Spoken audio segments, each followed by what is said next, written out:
কি বন্ধুরা বসে বসে চিন্তা করছো ঘরে কিছু খাবার নেই তার জন্য, নাকি চা বসিয়ে বুঝতে পারছো না চা দিয়ে কি মজাদার খাবার খাবে, নাকি হঠাৎ বাড়িতে কেউ এসে পড়েছে কিছুই ঘরে খাবার নেই? তো চলো আজকের ভিডিওটা পুরোটা দেখে নেওয়া যাক। দেখবে খুব চটজলদি এই সুন্দর লোভনীয় খাবারটা তোমরা বানিয়ে খেতে পারবে। হঠাৎ বাড়িতে কেউ এসে পড়লো কোনো রকম চিন্তা করার দরকারই পড়বে না। চা বসিয়েও তোমাদের চিন্তা করতে হবে না ঘরে কোনো কিছু ভালো কিছু খাবার নেই চায়ের সাথে। তো তার জন্য দেখো আমি কি করেছিলাম, প্রথমে একটা বড় বাটি নিয়ে তার মধ্যে আমি 2 থেকে 3 চামচ মতন চিনি নিয়েছি। মিষ্টিটা সম্পূর্ণ তোমাদের উপর, তোমরা যেমন মিষ্টি খাবে। চিনির সঙ্গে আমি 2 চামচ মতন সাদা তেল নিয়েছি, এখানে ঘি কিংবা বাটার তোমরা নিতে পারো। স্বাদ মতন লবণটা আগে দিয়ে নিয়েছি, চিনিটা আর তেলটা ভালো করে আগে একটুখানি ফেটিয়ে নিয়েছি। তারপরে এর সঙ্গে দিলাম একটা ডিম দিয়ে এইবার এই সময়টা খুব সুন্দর করে কিন্তু ফেটাতে হবে। চিনিটা যতক্ষণ পর্যন্ত একদম না গলে যায় ততক্ষণ পর্যন্ত এই ডিম চিনি তেলটাকে ভালো করে ফেটিয়ে নিতে হবে। তো দেখো ফেটানোটা কিন্তু আমার খুব সুন্দরভাবে হয়ে গেছে, চিনির কোনো রকম দানাভাব নেই। তো এই সময় আমি একটা ডিমের সঙ্গে 1 বাটি সুজি দিলাম। 1 বাটি সুজি দিয়ে আরও সুস্বাদু করার জন্য 1 প্যাকেট 10 টাকা দামের যে গুঁড়ো দুধ হয় সেটা দিলাম। তোমরা 2 প্যাকেটও দিতে পারো, যেমন তোমরা স্বাদ খাবে। তো 1 প্যাকেট গুঁড়ো দুধ দিয়ে এখানে কিন্তু কোনো রকম জলের ব্যবহার করা যাবে না। আমি এটাকে সুন্দর করে দেখো মেখে নিলাম, মাখাটাও কিন্তু খুব সুন্দরভাবে হয়।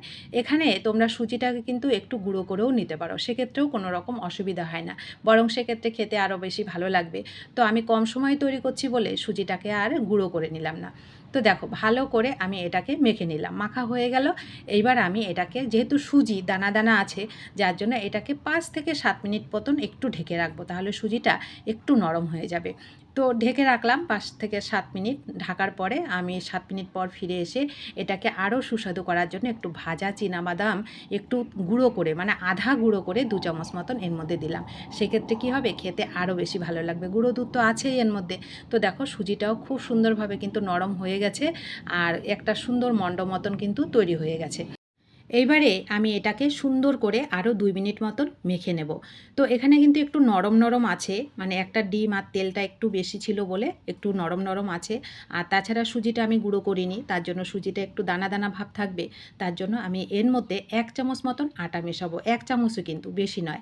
তোমরা এখানে ময়দাও মেশাতে পারো। তো আটাটাকে মিশিয়ে আমি সুন্দর করে একটুখানি মিনিট খানিক এটাকে মেখে নেব। একটুখানি মেখে নিলেই কিন্তু এটা খুব সুন্দরভাবে মণ্ড তো তৈরি হয়েই গেছে। তো আমি একটুখানি মেখে নিলাম, বেশ মাখা হয়ে গেল। এবার হাতটাকে পরিষ্কার করে 2 হাতে একটুখানি আমি তেল মেখে নিলাম।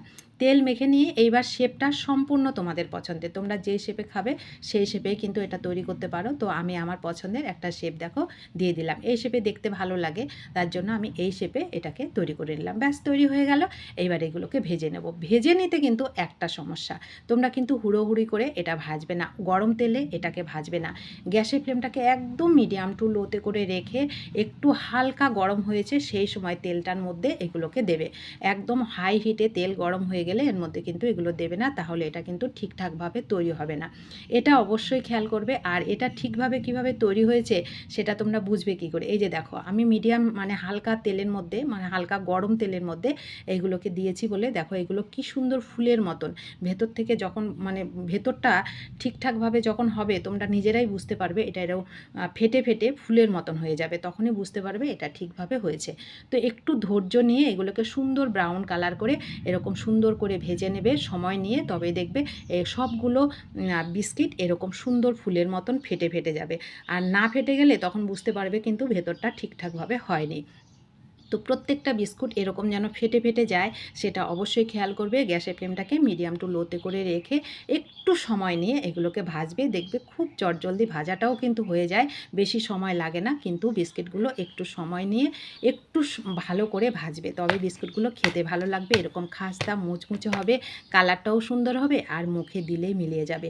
এরকম সুন্দর বিস্কিট তোমরা তৈরি করে মাসের পর মাস সংরক্ষণ করেও কিন্তু খেতে পারো। বাইরের বিস্কিট না খেয়ে খুব চটজলদি এরকম সুন্দর লোভনীয় বিস্কিট তৈরি করে কিন্তু আমরা বাচ্চাদের খাওয়াতে পারি, আর বাইরের বিস্কুট দেওয়ার কোনো দরকারই পড়ে না।